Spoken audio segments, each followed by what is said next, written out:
Halo dulur, selamat datang di Media United, channel fans MU paling netral. Menang dipuji, kalah dibully.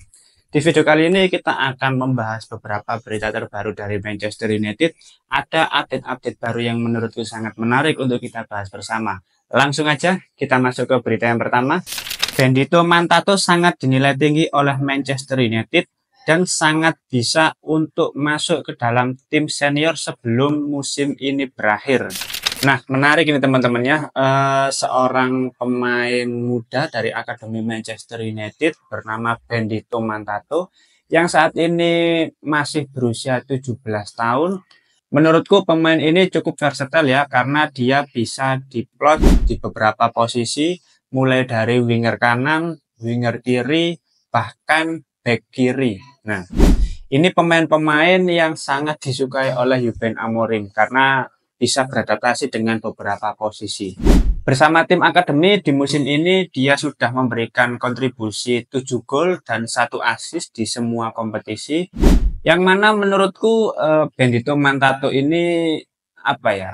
Secara atribut dia ini sangat dinamis, teman-teman.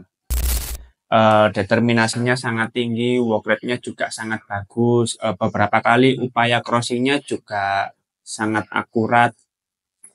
Dia juga bisa melewati lawan-lawan dengan aksi dribblingnya. Secara keseluruhan menurutku memang dia punya modal untuk dipromosikan bersama tim senior. Tinggal bagaimana Ruben Amorim ini melihat kualitas dari Benedetto Mantato ini apakah sesuai kebutuhan bagi sang pelatih atau tidak. Tapi kalau aku melihat ya, Benedetto Mantato ini kan produk dari akademi, yang mana kemarin kita juga sempat membahas pemain yang dibutuhkan oleh Manchester United di posisi wingback kanan.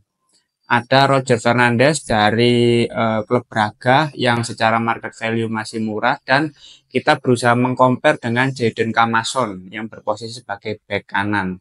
Nah, sekarang kalau kita melihat profil dari Benedetto Mantato, ini kan secara atribut dia lebih menyerang. Ya, atribut menyerangnya lebih bagus dan terbukti dari torehan gol yang sudah dia dapatkan di musim ini. Dengan jumlah 7 gol dan 1 assist di semua kompetisi itu sudah membuktikan bahwa ya secara atribut menyerangnya itu lumayan bagus.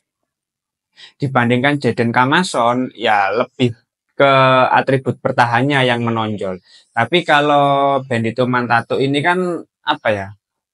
Kalaupun misalkan ya dia dipromosikan dengan tim senior sebelum pergantian musim, ini kan masih ada beberapa bulan setelah jeda internasional nanti. Ini kan masih ada waktu yang cukup lama untuk membuktikan kualitas dari Benedetto Mantato agar dia bisa diorbitkan bersama tim senior. Nah, kalau syukur-syukur diorbitkan ya, menjalani laga debutnya bersama tim senior, ini yang menurutku menjadi menarik adalah di sisi kanan dia bisa menjadi tandem yang bagus bersama Amad Diallo. Ya, nanti kalau Amad Diallo sudah pulih dari cederanya, Benedetto Mantato dipromosikan. Nah, menurutku ini yang menjadi suatu hal yang menarik. Nanti antara Amad Diallo dan Benedetto Mantato ini bisa saling bertukar posisi. Entah wingback kanan, entah pemain nomor 10, penyerang kanan. Nah, ini bisa bertukar posisi karena apa ya? Ya terlepas nanti diplot sebagai pemain nomor 10 atau winger kanan. Nah, ini bisa saling rotasi. Yang mana nanti kedua pemain ini chemistry-nya akan lebih terlihat karena apa ya? Di sisi kanan Manchester United saat ini kan masih belum stabil menurutku. Nggak sebagus posisi kiri yang sudah mulai stabil, sudah mulai jalan dari sisi skema karena sudah diisi oleh Patrick Dorgu. Nah, sisi kanan ini kan sejauh ini hanya diisi oleh Diogo Dalot yang secara performa ya inkonsisten, terus Nocer Mazraoui, beberapa kali juga Alejandro Garnacho masih belum stabil, masih belum konsisten secara performa. Nah, dengan adanya kombinasi antara Amad Diallo dan Benedetto Mantato, aku berharap sisi kanan Manchester United itu bisa lebih stabil. Jadi kalau sudah stabil antara sisi kanan dan sisi kiri itu bisa lebih variatif dalam membangun serangan.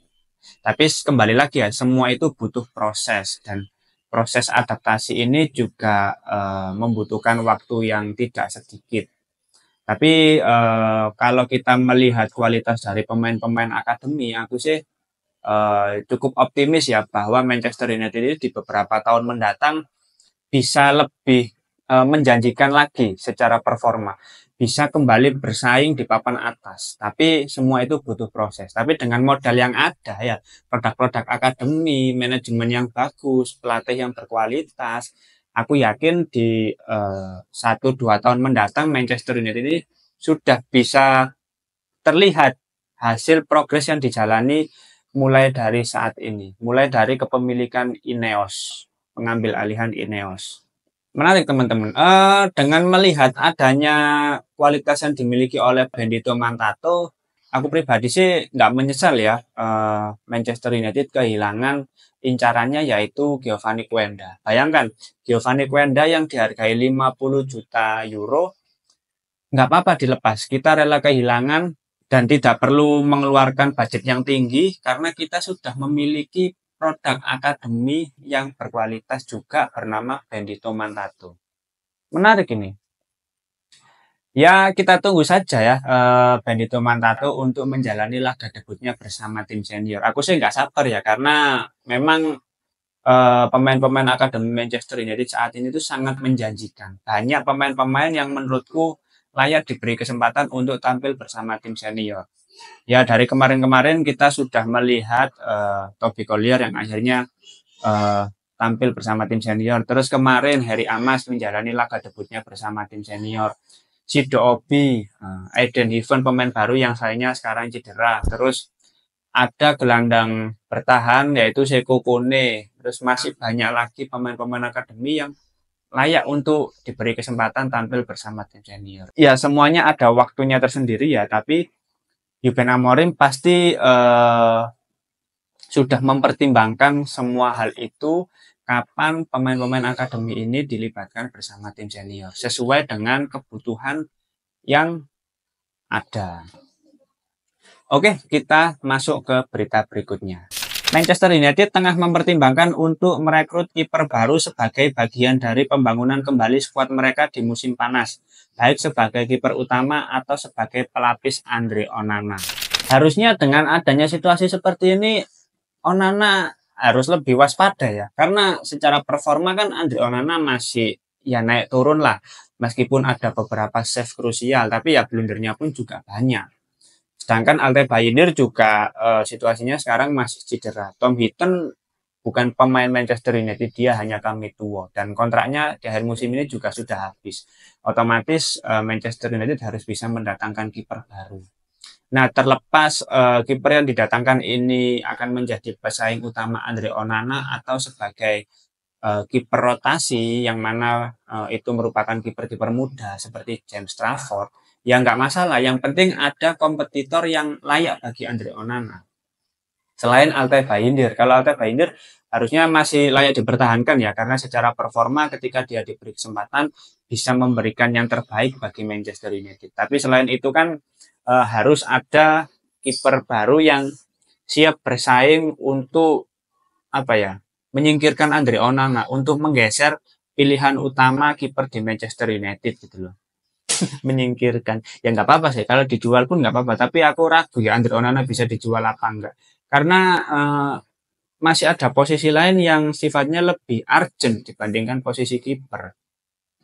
Kalau di posisi kiper Altay Bayindir nggak cedera, terus pemain akademi seperti Dermot Mee diberi kesempatan, ya secara perlahan harusnya dari sisi kualitas bisa lebih bagus dari Andre Onana.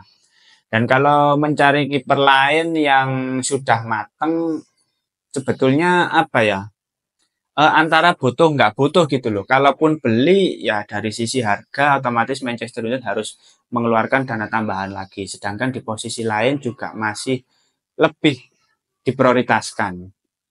Kalau mencari kiper-kiper muda yang bisa diasah lagi, justru itu lebih bagus. Seperti James Trafford itu yang kabarnya sedang diincar.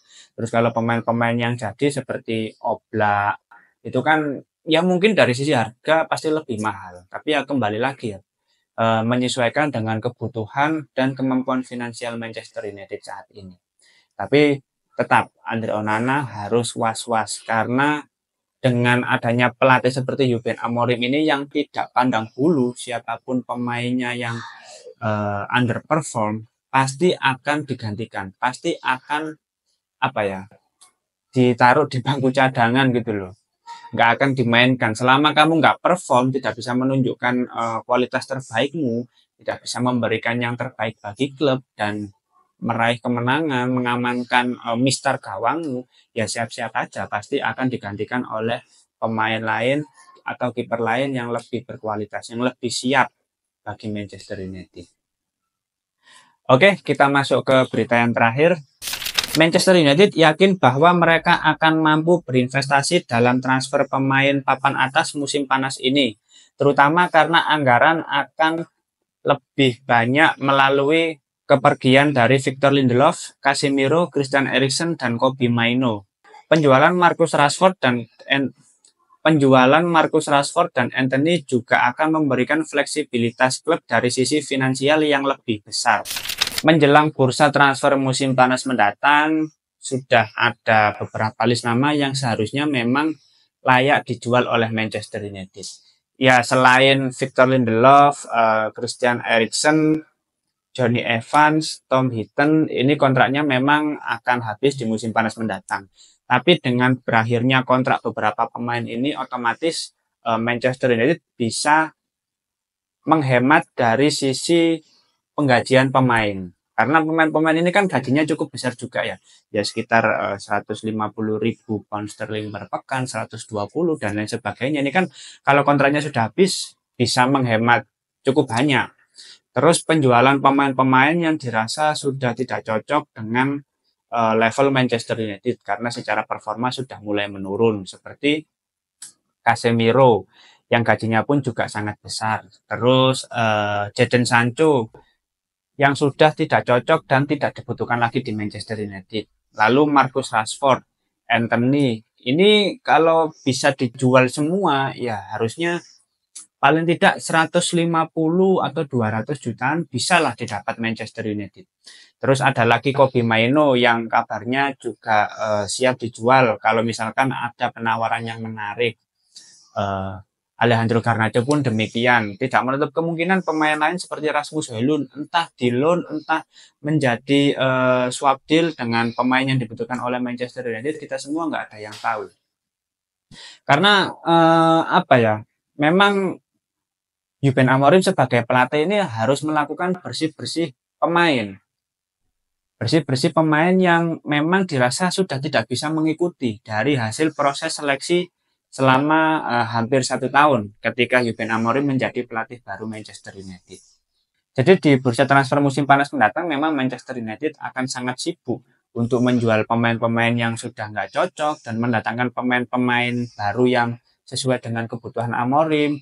Sembari menjual dan membeli pemain, Ruben Amorim juga akan melibatkan pemain-pemain dari akademi. Nah, ini akan menjadi komposisi yang menarik di musim panas mendatang. Siapa saja yang didatangkan dan siapa saja yang berhasil dijual itu akan menjadi apa ya, situasi yang sangat menarik untuk kita nantikan bersama. Oke, mungkin itu dulu beberapa berita terbaru dari Manchester United. Kalau teman-teman ada opini lain langsung tulis saja di kolom komentar. Kita diskusi santai seperti biasa. Terima kasih sudah menonton video ini. Jangan lupa like, komen, dan subscribe. Salam.